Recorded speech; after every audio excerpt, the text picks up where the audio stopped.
Hello guys, good morning. So welcome back to my YouTube channel. This is Otoboyson. So magsishare lang ako sa inyo guys about sa nag-PM sa akin yung subscriber natin, followers. Pag nag-on down ng aircon ay may tumutunog doon sa glove box. So siguro naka-experience kayo guys ng ganun sa may mga kotse, sa may mga naka-aircon pa, lalo na kung gumagamit pa ng expansion valve na latest mga ganito, or yung mga sinauna rin na expansion valve, nakaka-experience din ako nyan. So bakit daw may parang tunog na shhh, gumaganon pag nagbukas ng aircon? So pag nagbukas ng aircon may tumutunog daw sa may glove box, sabi ni sir. So ang mga unit na to, naka-experience ako sa Kia Rio isa, tapos sa Hyundai Accent, kahit sa Chevrolet, sa Ford, at marami pang unit na na-experience ko na ganun. So bakit nga ba nagkakaroon ng parang hissing noise doon sa may glove box banda, or doon sa may dashboard banda?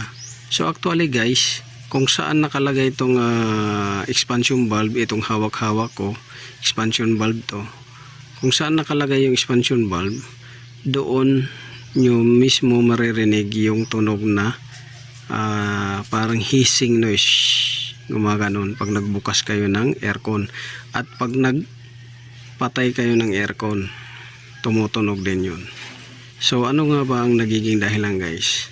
So una, sa na-experience ko, ang nagiging dahilan ay number 1 ay yung freon level, una yan, at yung compressor oil level.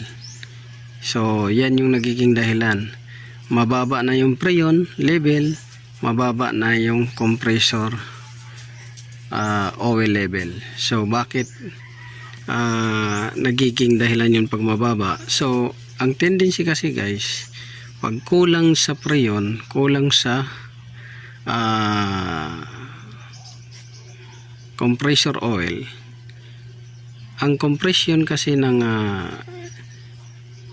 compressor na tinutulak doon sa condenser at pumupunta doon sa evaporator, kasi ang rotation ng high side ay una, yung high side or yung discharge line. So yung discharge line galing compressor, itutulak ng discharge line patungo sa condenser.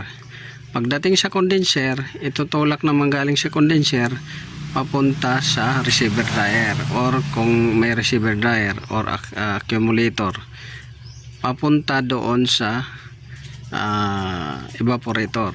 So bago pumasok sa evaporator, papasok muna dito guys sa itong expansion valve, papasok muna siya dito bago pumunta sa evaporator. So ang nagiging dahilan yung guys ay itong expansion valve ay hindi na siya nakasarado ng maigi. Hindi na siya nakasarado ng maigi. So oras na pag inon mo siya, pag bomba ng compressor, automatic ito, sabihin na natin 75% ay naka-open na siya. So may adjustment to dito sa likod yan, ina-adjust dyan, naka-open na yung valve nya, 75%. So pag on yan, automatic may sumisingaw kaagad yun na pressure, shhh, gumaganon. So pag singaw yun ng pressure, dahil kulang nga yung bakante yung system, dahil kulang yung freon, kulang din yung compressor oil, automatic, dahil bakante yung system, pupunta doon siya kung saan yung system line na bakante or may space na pupuntahan pa siya. So yan yung nagiging dahilan ng tunog, psh, gumaganon. So pag may singaw, kung napapansin ninyo sa pressure cooker, pag nag-release ng pressure, tumutunog din yun. Psh, gumaganon. So, meaning, hindi pa siya nakaklose ng todo. 75% opening, hindi siya nakaklose ng todo, re-release kaagad ng pressure yun. So, yun yung maririnig ninyo. Ngayon, ikot ng ikot lang yun siya, kahit na hindi to siya nagko-close open ng 100%. So, close niya 75%, opening niya 50%. So, ganun lang ang performance yun pag failure na tong valve na to. Pag failure na. So, yan yung nagiging dahilan. So, yun guys yung dahilan ng pagtunog ng aircon ninyo sa glove box banda or sa kung saan to nakalagay malapit, doon to maririnig ninyo yung tunog na hissing noise. So dahil dito itong expansion valve ninyo 75% opening, 50% closing, or vice versa, 75% closing, 50% opening.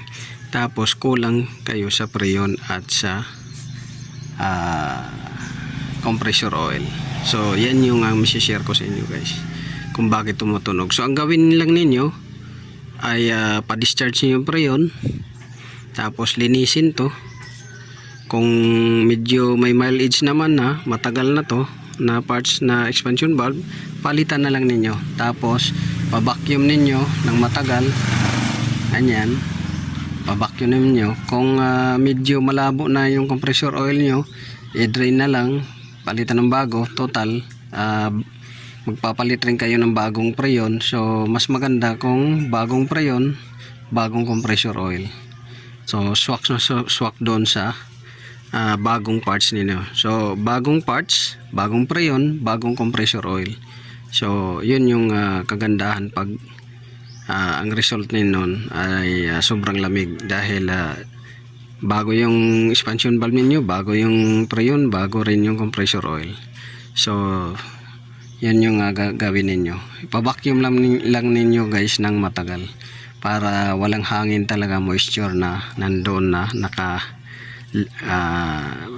lock down sa system. So yun lang ang share ko sa inyo. This is Autoboyson. Sana nakatulong to guys, dahil I think 3 na yata yung nag-PM sa akin about doon sa maingay na tunog doon sa may glove box. Pero sabi nila malamig naman daw. So natural malamig yan dahil tuloy-tuloy yung daloy ng so walang cut open nangyayari dito sa expansion valve. So yun lang. Maraming salamat. This is Autoboyson. God bless you.